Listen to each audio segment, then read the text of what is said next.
Salut! Quand je vous disais qu'il pleuvait des boîtes, je racontais pas de sottises. On a ici un cadeau de tonton Philippe.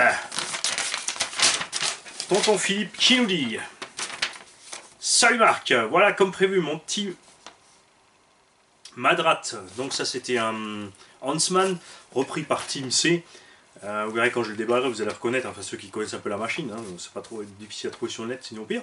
J'espère que tu pourras faire un heureux tombola au petit prix pour un débutant. On l'avait bricolé un petit peu. Dans la boîte de vitesse installée, il y a un pignon alu, le plastique d'origine casse au bout de 5 packs, avec le brushless.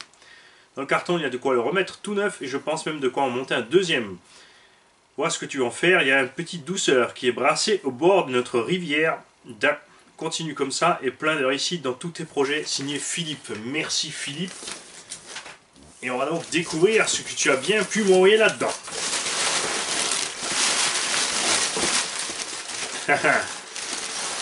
Alors, qu'est-ce qui nous brasse à la rivière d'Ain? Il nous brasse de la bière blonde.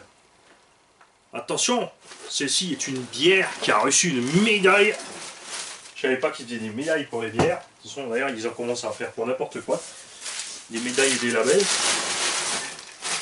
Ça continue, on va faire le label RC Garage. Pour les vendeurs qui font des occasions propres et révisées. Ah, voici un petit Madrat. C'est un buggy 2 roues motrices. Tout à fait dans le style. On a déjà les deux petites Durango 2X 210. Celui-ci a reçu des suspensions arrière alu. Mal réglé, Philippe. Pas bon. À l'avant, pas bien non plus. La petite carreau.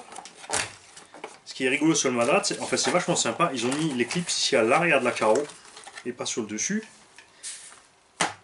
Châssis plastique, construction standard, hein, lipo au milieu, vario à gauche, récepteur à droite ou ce que tu veux l'inverse. On a un petit 10 tours, 3930 kV en léopard.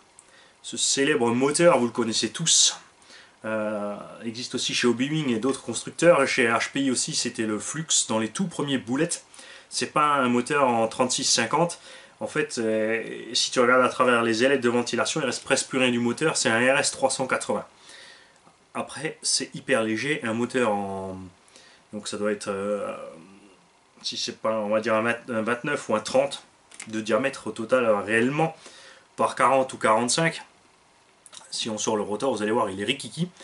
Mais vu qu'un moteur brushless de cette taille, donc de la taille d'un moteur charbon standard, a beaucoup plus de puissance, le fait d'en faire un petit pour avoir la même puissance que le brushless, c'est tout à fait bien puisqu'on a une consommation ridicule. Par contre, ça n'encaisse pas du tout les gros les poids élevés sur un véhicule. On a des servos encore, il nous en reste. On va voir ce qu'on a en vario.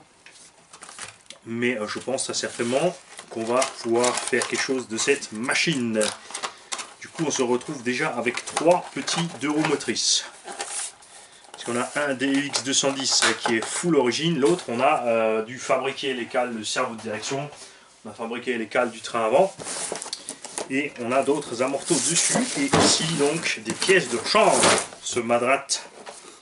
La notice! Wouhou! Excellent! Huntsman n'était pas un constructeur, c'était juste un importateur, donc il y a de grandes chances de trouver les pièces largement ailleurs. On a tout plein de pièces effectivement. On a un châssis neuf, on a une carreau encore impeccable aussi. On a des roues avant, arrière, en très bon état. Ce qui est bien sur le Madrat, c'est qu'il n'y a pas de roulement dans les roues. C'est simple, le truc à hexagone. On a le béquet. Là-bas aussi, oui, on a le béquet.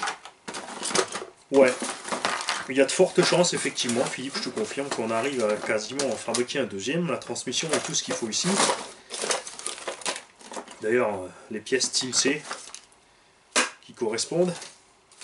Donc on verra chez Team C quel moteur. Donc ça c'est Jekyll Hyde et Lupus. Donc chez Team C le Hyde, on verra ce qu'il nous faut puisque ces véhicules sont toujours en d'actualité. Ils existent bien. Donc même s'il nous faut 2-3 petites pièces, on piochera dans la caisse pour les petits jeunes. C'est pour ça que je fais une caisse. C'est pour ça que les véhicules quand ils sont finis sont vendus. Même si c'est un petit prix, cet argent sert déjà à envoyer le véhicule, à acheter les pièces neuves, à acheter d'autres véhicules, à acheter d'autres pièces neuves, etc., etc., etc. Je le rappelle pour ceux qui arrivent à peine sur la chaîne, qui n'ont pas encore compris le système de tous ces petits véhicules qu'on fabrique ici et qu'on distribue à gogo. Merci à toi Philippe. Bonne soirée, bonne journée, bon appétit à tous. Et puis à demain. Salut.